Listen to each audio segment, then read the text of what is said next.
enormous use of concrete that we see around in the buildings make me think that if there is a sustainable substitute that can impact the environment in a large scale.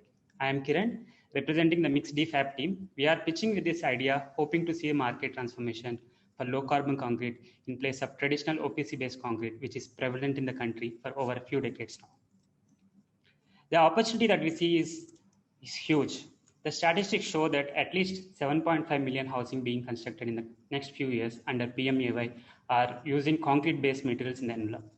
These housing programs encourage the use of technologies that can increase the pace and quality of construction. And if we substitute with a low carbon concrete, the emission reduction potential for these houses is over 1.6 gigaton. If you look at the ingredients of the concrete, the cement volume is only 10%, but the CO2 emission is over 80%. 80%.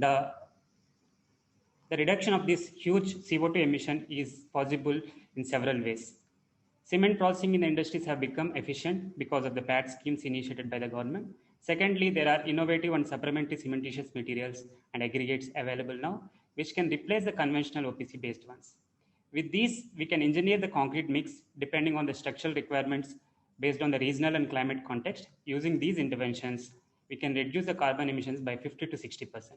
While doing this, we can address the RETV requirement of ENS, which is less than 15 watt per meter square, so that we can benefit the emission reduction from the building operation.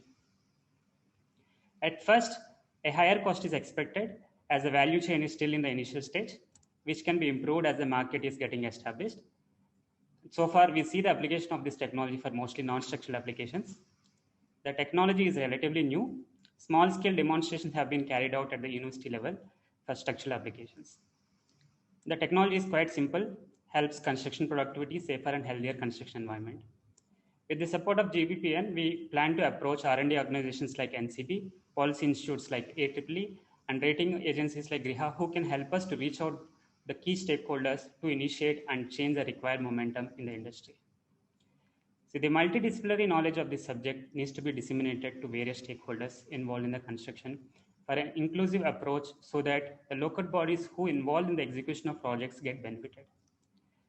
We plan to involve them to design and demonstrate a full-scale housing project. We will also help to evaluate the emission reduction potential in the overall building cycle.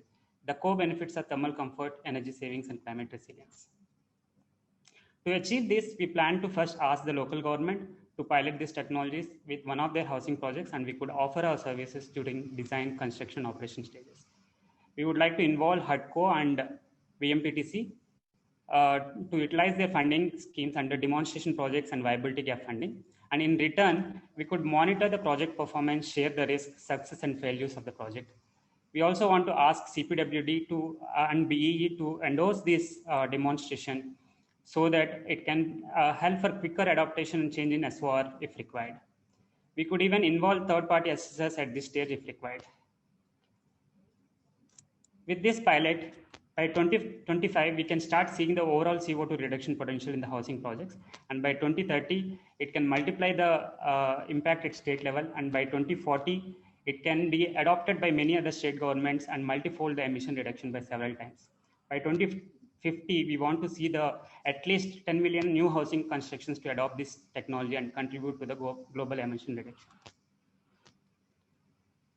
We are a team of researchers, practical minded with considerable experience in the basic and applied research, policy and consultation. And our dream is to see 2 gigaton emission reduction in the housing industry by 2050 through our intervention. We would like to form alliance with other members as we go along.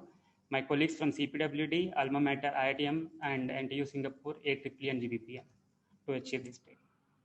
Thank you.